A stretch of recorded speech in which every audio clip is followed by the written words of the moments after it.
Pada masa VOC, yaitu pada abad ke-19, pemerintah Hindia Belanda menerapkan sistem segregasi. Sistem segregasi ini dibagi menjadi tiga, yaitu ekonomi, ras, dan etnis. Penerapan tersebutlah yang membuat ras orang Eropa menjadi ras paling tinggi dari ras campuran dan ras pribumi. Seringkali penerapan tersebut mengakibatkan pemberontakan dan membuat para pemerintah Hindia Belanda khawatir dengan pemberontakan selanjutnya. Douwe Dekker memanfaatkan kesempatan tersebut dengan membuat sebuah organisasinya. Namun pada akhirnya gagal. Atas dasar ini, tiga serangkai membangun organisasi politik Indonesia pertama, yaitu Indische-Partij. Teman-teman, kita sudah melihat bahwa orang-orang Eropa itu selalu memperlakukan kita dengan tidak pantas. Mereka selalu membuat kita kerja secara paksa dan memberikan kita gaji yang minim. Maka dari itu, kita harus membuat organisasi atau pergerakan untuk melawan mereka. Lantas, apa yang akan kita lakukan untuk mencari keadilan? Kita selalu saja menentang, namun kita akan selalu kalah. Pertanyaan itu bagus. Saya sudah memikir ini dengan sangat matang. Kita harus membuat organisasi di mana kaum pribumi akan bergabung bersama dengan kaum campuran untuk melawan orang-orang Eropa itu. Namun, mereka harus benar-benar bisa bekerja sama. Kita dan organisasi ini akan dibuat.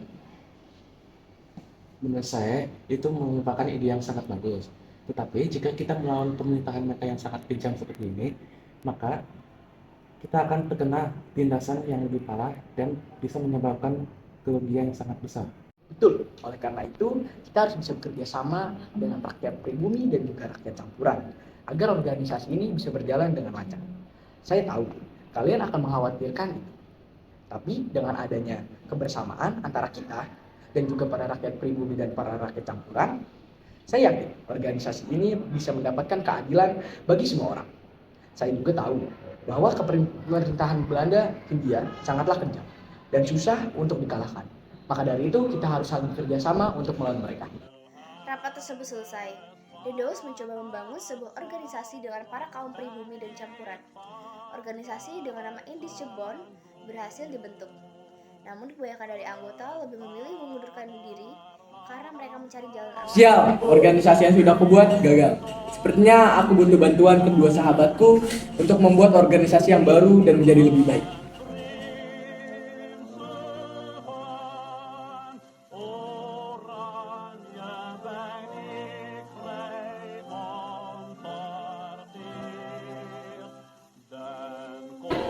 Sahabatku, aku butuh bantuan kalian untuk membuat organisasi yang baru. Ayo ikut aku.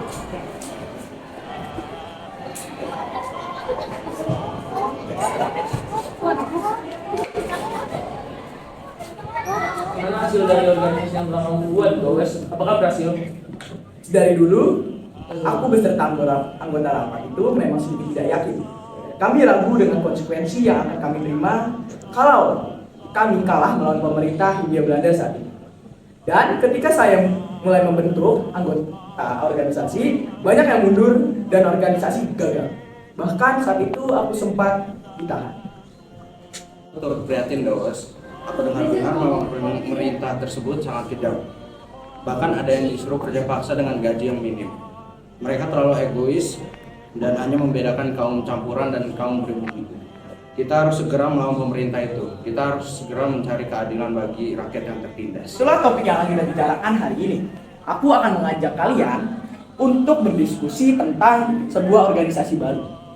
Dan tentu saja, organisasi ini dibentuk untuk melawan pemerintah Belanda Hindia. Kita tiga serangkai yang akan berjuang membangun organisasi untuk mengambil keadilan bagi rakyat pribumi dan campuran. Setuju dengan semua ini. Aku juga sudah lama berpikir tentang sebuah organisasi yang akan kita bikin. Ayo, dirikan organisasi itu. Namun, akan diberi nama apa organisasi itu?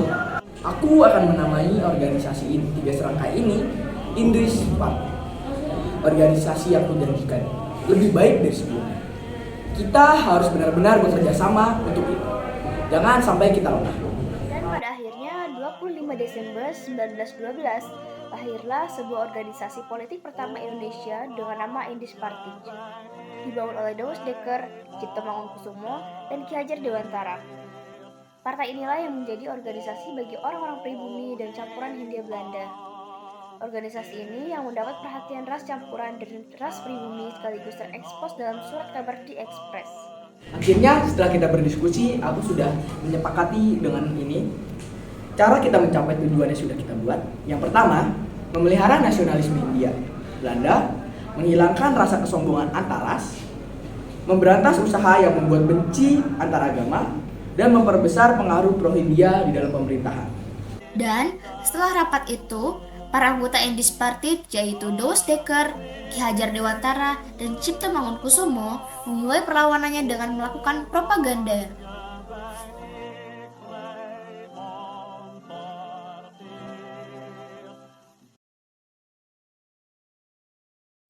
Ki Hajar Dewantara membuat sebuah mahakarya dengan tulisan tangan terindah dalam menentang ketidakadilan kolonial Belanda dengan bunyi Als ik eens Nederlander was.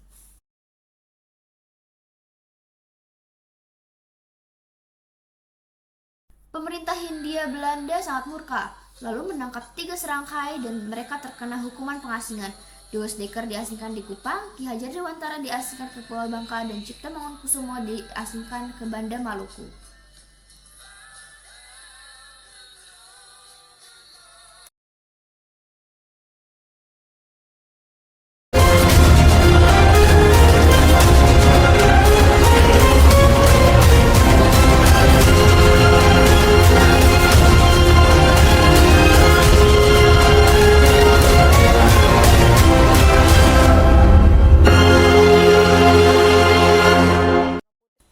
Pemilu 2024 akan segera dimulai.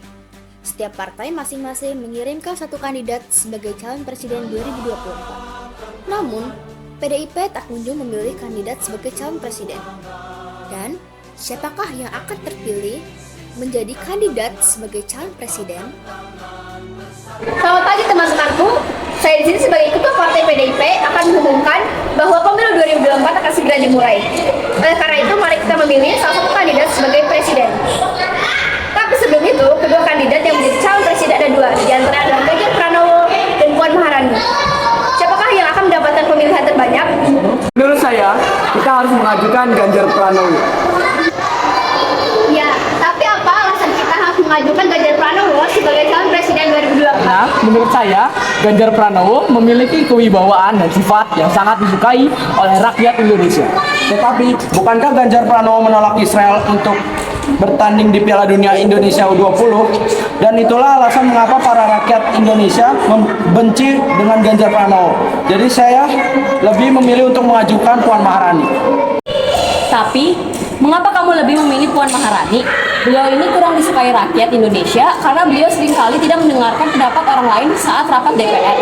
Oleh karena itu, saya lebih memilih Ganjar Pranowo untuk maju menjadi kandidat pemilu 2024. Tapi menurut saya Puan Maharani adalah seorang ketua DPR RI.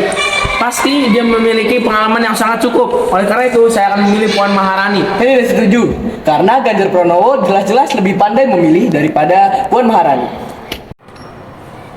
Calon presiden yang lebih tepat adalah Puan Maharani, sebab dia lebih berpengalaman dalam menjadi ketua.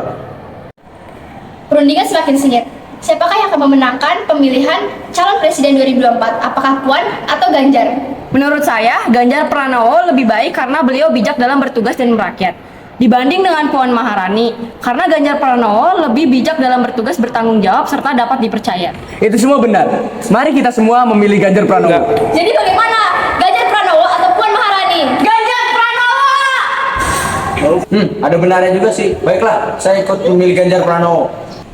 Saya juga memilih Ganjar Pranowo. Akhirnya pemilihan pun selesai. Karena yang berpihak kepada Puan tidak kembali buka suara, calon presiden tahun 2024 sudah diputuskan. Dia adalah Ganjar Pranowo. Baiklah, pemilihan telah ditentukan. Pemilihan terbanyak adalah Ganjar Pranowo. Calon presiden 2024 adalah Ganjar Pranowo. Untuk yang memilih Puan Maharani, jangan berkecil hati atas pemilihan ini.